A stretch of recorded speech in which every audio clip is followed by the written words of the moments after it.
Puspita ini diperkirakan nipu sampai 20 miliar. Jadi Ayu Puspita ini dia bukan pemain baru lah di industri WO. Dia sering ikut pameran, punya kerjasama sama gedung-gedung. Kalau Ayu Puspita tidak melaksanakan kewajibannya, oke kita fokus ke uang. Uangnya gimana? Tahu jadi gimana deh?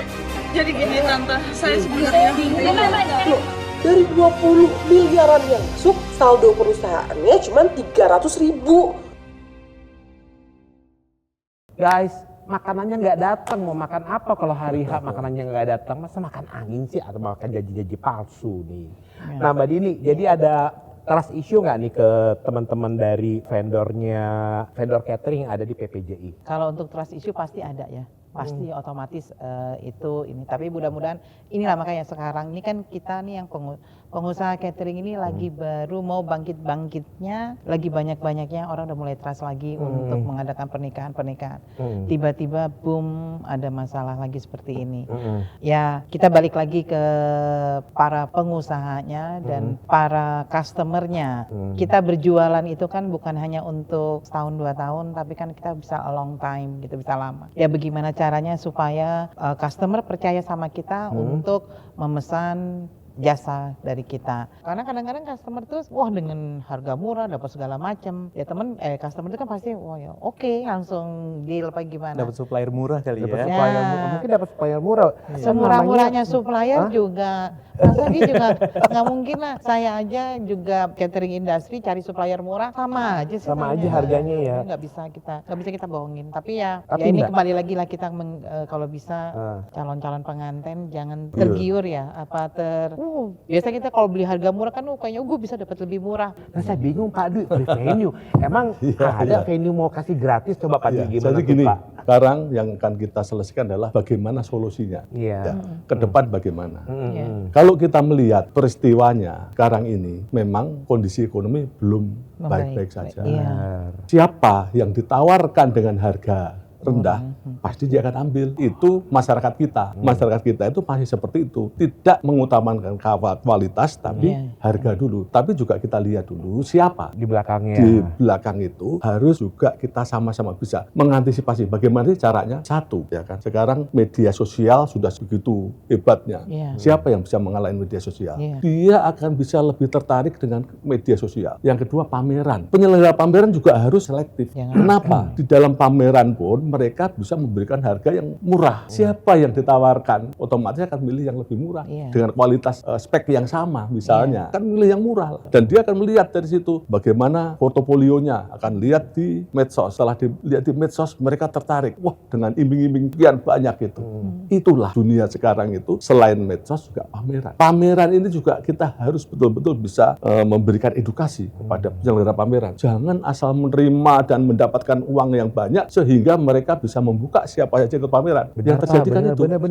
Benar Pak. Kalau punya uang bisa ikut pameran, bisa ngambil berapa stand jadi satu, menjadi sekian banyak yang dia bisa jual. Betul. Itu yang menjadi penyebab kita. Ketiga, dia pada saat penyelenggaraan pertama itu bagus, penyelenggaraan kedua bagus, ketiga juga begitu. Siapa yang melihat itu dan mereka kan datang langsung kepada kegiatan itu. Mereka membuka test food misalnya. Datanglah ke tempat saya, nanti saya akan menyelenggarakan kegiatan pernikahan pada tanggal sekian. Mereka datang dengan test food, coba semua. Sementara test food itu bisa beli di mana saja, bukan produknya, bisa beli di mana saja yang enak kita kumpulkan menjadi satu, sehingga orang itu akan tertarik. Oh iya enak, harga murah. Siapa yang nggak tertarik? Disitulah jebakan yang memang itu harus kita antisipasi. Solusi yang terakhir untuk bisa bagaimana kualitas bagus harus menjadi anggota PPJI. Karena biar terfilter. Ya, terfilter. Ya. Semuanya pun mungkin. Kalau misalnya sudah menjadi anggota PPJI pasti akan terkontrol oleh ketuanya. Gedungnya harus menerima rekanan itu sebagai anggota. Kalau tidak menjadi anggota PPJI ya sudah. Jangan melihat bahwa itu mendapatkan uang yang banyak saja. Wah, asal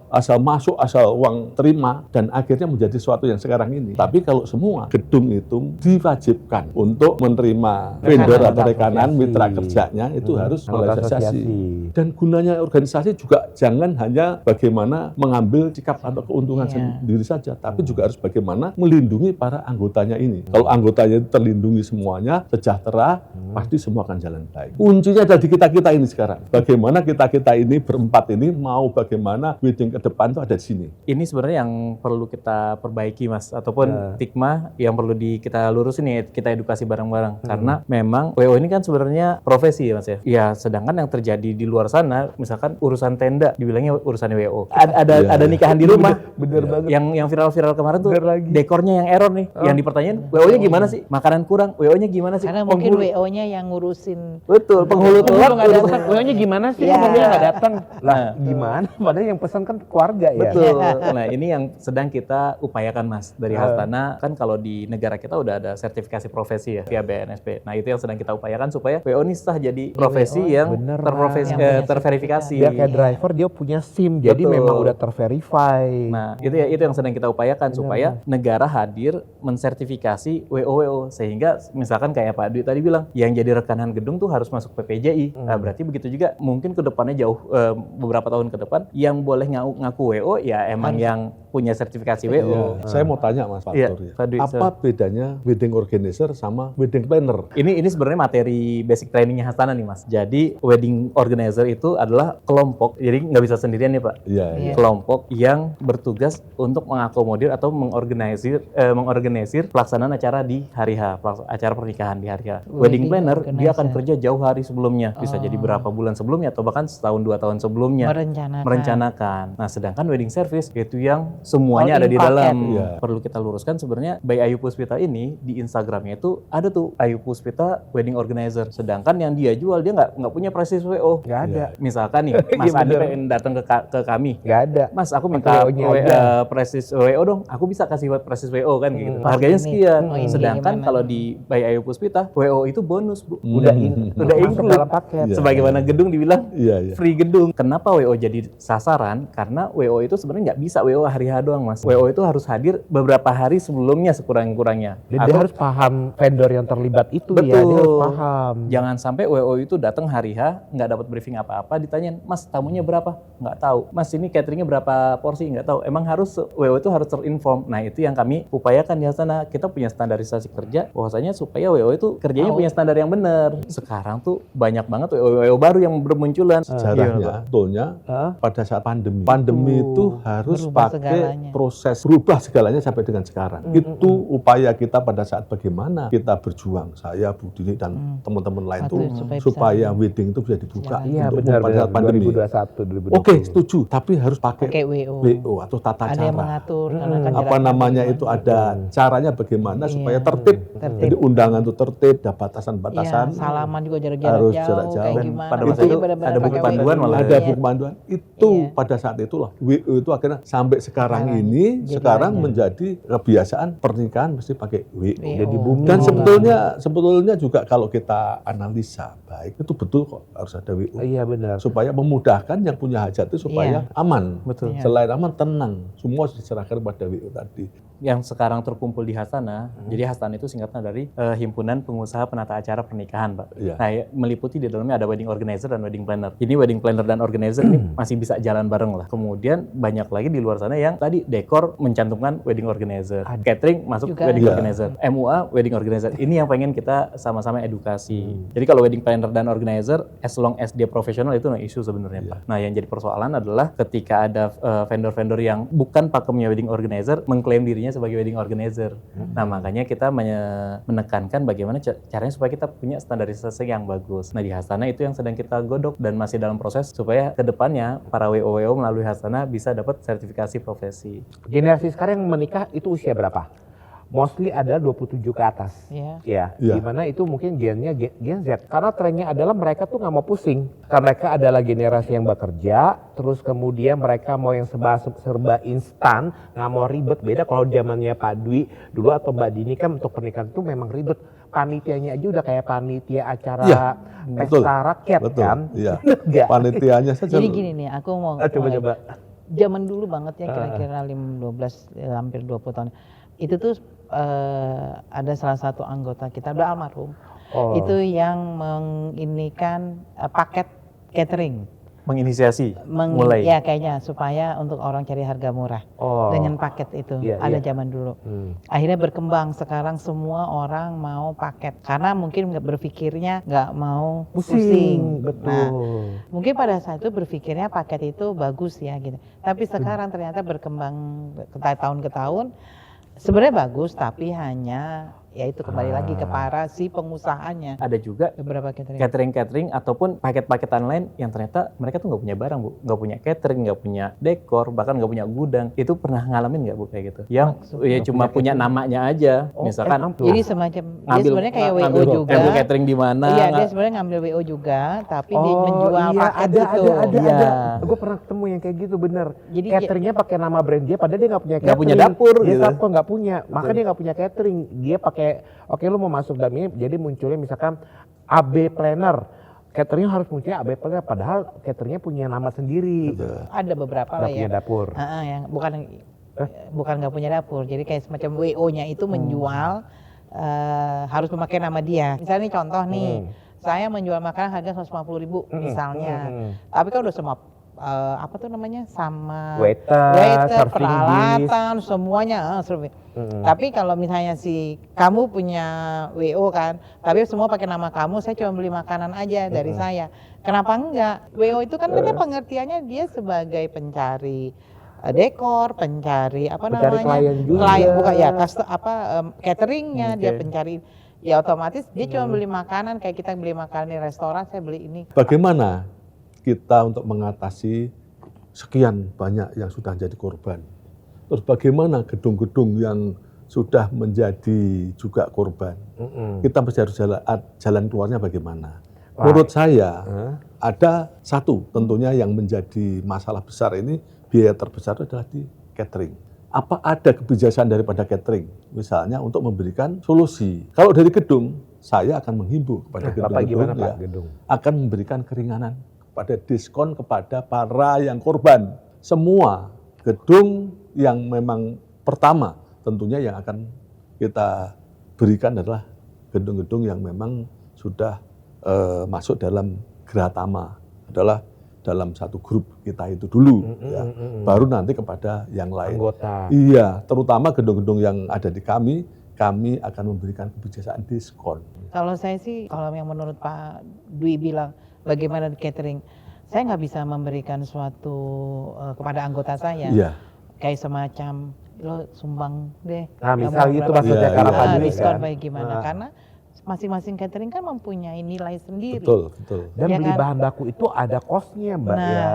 Dan lagi gini, semurah-murahnya catering yang ada di anggota kami, belum tentu bisa semurah dia. Betul. Sebenarnya semua itu tergantung dari, ya itu sih sekali lagi si cateringnya itu dan sama si kliennya ini, dia merasa, ada rasa kebanggaan nggak sih Pak kalau Bapak beli barang itu bagus, masanya ini, gue bisa beli dapat harga murah. Padahal dia nggak tahu itu buatannya misalnya mana gitu kan, istilahnya seperti itu gitu kan. Dengan kita membeli barang memang harganya lebih mahal, tapi kan ya risiko aja yang kalau saya sih kita mau dengan harga segitu begini. Kami kan sempat telah bukan case ini aja, tapi penipuan itu terjadi karena apa sih? Mungkin karena ada niat, itu case yang berbeda. Bisa jadi memang dia akan mainin dari kontrak kerjanya segala macam, dia emang nyari celah dari kontrak kerja. Ini yang juga kami tekankan khususnya ke anggota kami adalah untuk jaga nih, kalau niat itu emang udah pribadi masing-masing. Kita bisa kontrol dari manajemennya, ngomongin kontrak kerjanya kayak gimana.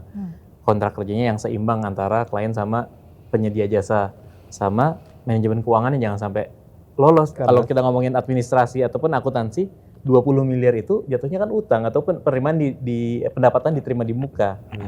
Ya mungkin Mbak Dini tentunya juga mengalami atau Pak Du juga itu kan klien ada yang DP dan DP-nya totalnya besar. Nah gitu gimana caranya kita mengelola dengan baik supaya nggak gatel nih tangan. Gini, perusahaan kecil, besar, sedang, besar, itu pasti dapat uang tuh kan ada dari klien dan uang DP masuk. Dan itu pastilah nggak mungkin itu nggak dipakai. Pasti kan dipakai penggunaannya untuk operasional, untuk pribadi ada. Hanya tinggal bagaimana dia kan pasti juga punya pembukuan dong. Betul. Nggak mungkin nggak ada dia pembukuan aslinya orang accountingnya. Nah itu kan bagaimana? Oke, dari uang segini saya ambil ya 5%-nya buat dia, biaya operasionalnya dia nih si owner. sisanya jangan diiniin dari total uang. Harusnya kan begitu ya. Ada standarisasinya sendiri untuk mereka tapi sendiri itu gitu bagaimana? ya. Karena saya dulu diajarkan sama ibu saya itu begitu. Kalau mau menikahkan itu dengan cara apapun diupayakan. Tidak punya pun ngutang. Iya, Ya kan? Itu yang Kadang-kadang nunggu duit Dalam dalam hitungannya suasana begitu. apapun harus dilaksanakan. Iya. Dalam Benar, suasana benar. apapun. Pandemi pun mereka harus Bikin nikah. acara. Banjir pun sampai digotong-gotong kalau kita melihat itu kan Ada. sampai dilaksanakan. Begitu besar keinginan orang mau menikahkan itu. Benar, Pak. Nah, kalau begitu besar akan menikahkan karena keadaannya memang pas-pasan, itulah yang calon-calon korban yang memang itu bisa masuk di ranah ini. Ya, saya bukan menyampaikan bahwa yang kelompok besar itu tidak masuk. Korban daripada kecanggihan daripada sosial media dan Scam-scam gitu. semuanya itu, inilah yang sekarang kita rasakan. Wah, Sebetulnya sekarang. ini bisa kita antisipasi, harus kita membuat sesuatu atau pencerahan kepada masyarakat umum ya. Jangan beli kucing dalam karung. Ya, Ya. betul, setuju. Kita harus betul-betul melihat, harus betul-betul menyaksikan seperti apa sih, dan juga ada contohnya seperti apa, dan yang sudah berlangsung itu seperti apa. Harus seperti itu. Jangan sampai kita hanya duduk di tempat seperti beli makanan nanti bisa terselenggara. Bukan seperti itu, tapi kita harus tahu bagaimana proses daripada mereka mengadakan itu. Statement kami terakhir ya kepada para calon pengantin atau calon penyelenggara pernikahan, hati-hati dalam memilih catering, Vendor-vendor, hati-hati dalam memilih vendor yang lain, supaya apa? Terselenggara dengan baik, terselenggara dengan khidmat. Orang itu tujuan menikahkan itu terhormat, ya kan? Terhormat, untuk menikahkan terhormat sekali. Karena apa? Semua ada di situ. Ya, senang ada di situ. Sedih Kalau di mau sana. menikahkan tuh senang banget ya, karena Iya, mau menikahkan. Yang kedua, ada kebanggaan tadi, bangga. Kita mau menikah itu Bisa mengundang memestahkan. orang besar kan, kebanggaan di situ. Sedihnya apa? Kalau ditipu begini sedih, Iya. ya kan? Terus inilah kita harus pesan kepada calon pengguna, calon pengantin, kita harus betul-betul selektif dalam menentukan vendor itu. Jadi untuk penyelenggara pameran, tolong amanah juga, di-verify juga peserta pamerannya. Jangan karena pengen punya target peserta Peserta. pamerannya Iya. full, akhirnya nggak dikurasi, jadinya pamerannya akan ke bawah juga tuh. Iya. Betul. Iya Karena kan, ya. termention juga tuh ada beberapa pameran yang tersebut tuh Yang tersebut itu. di Instagramnya. Bisa, oh ada ya? Ada. Oh iya ya. Tadi saya juga ada pertemuan dengan pengelola gedung. Heeh. Mereka juga mau mengadakan in-house Pameran. Exhibition ya. Di gedung itu. Dan saya dari awal udah bilang, Pak, dengan kejadian yang baru-baru ini, tolong Selektif. diseleksi para vendor-vendornya. Jadinya ya supaya ya jangan sampai kan nanti kan orang pada datang kan pasti juga dan ngelihat kan, dan jangan kasih apa sih namanya iming-imingnya gitu lagi tadi.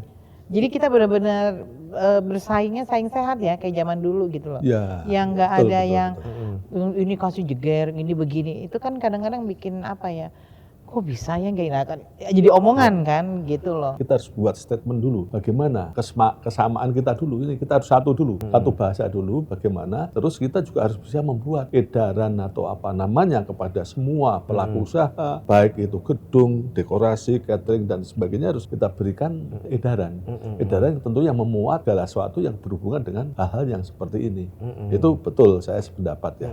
Maka dari itu tadi saya sepakat dengan para ketua ini, setelah ini kita harus kumpul bersama untuk membahas bagaimana supaya hal ini tidak terjadi lagi. Saya sih cuma ini aja ya, jangan sampai kejadian terulang lagi ya, mau nggak mau orang tua ini kan pasti ingin memberikan yang terbaik. Yang terbaik untuk Bukannya, anak. walaupun memang anak-anak sekarang memang mempunyai Pilihan ini kayak sendiri. gimana-gimana, oh ini murah begini. Tapi kan orang tua kan mempunyai feeling ya, punya apa sih namanya pengalaman. Pengalaman. Feeling, gitu nah ya. ya feeling, maksud saya bilang feeling gitu. Aku juga pengen info kepada teman-teman vendor nih, karena kan aku korban dari BAP ini ya. Jadi mungkin kepada para vendor yang nanti bekerja sama dengan wedding service yang lain, kayak perlu deh yang namanya kita juga punya kesepakatan kerja dengan wedding service itu, vendor wedding service, supaya kita juga ada hitam di atas putih. Jadi kita harus punya ya like ordinary Additionally kita harus punya pegangan kerja dengan si Siapapun user itu. kita, siapapun itu, dan DP itu juga perlu karena nggak mungkin si user itu nggak dapat DP dari klien, jadi which is dia juga harus memapping DP itu kepada kita gitu. Karena pada saat kayak di cancel mendadak, mau gimana? Kita nggak ada punya ikatan, nggak ada dasar hukumnya ke sana ya. Teman-teman semuanya yang nonton untuk podcast ini, podcast yang pertama kita dengan teman-teman asosiasi, ada dari PPJI, ada dari SG Perindo, ada juga dari Hasana. Tujuan kita dari kasus ini semuanya adalah kita lebih wise dalam memilih vendor-vendor karena pernikahan itu sekali seumur hidup. Jadi jangan terpukau oleh harga murah atau promosi yang di luar nalar. Kita harus sediakan waktu kita lagi untuk mencek, memverifikasi vendor tersebut karena referensi dari teman yang udah pernah menggunakan vendor itu adalah promosi yang terbaik karena itu sudah punya bukti nyatanya. Kita tetap berjuang, harus lakukan yang terbaik. Ya pengalaman ini sangat mahal harganya. Untuk kalian di sana, all the best, happy wedding. Terima kasih semuanya. Terima kasih.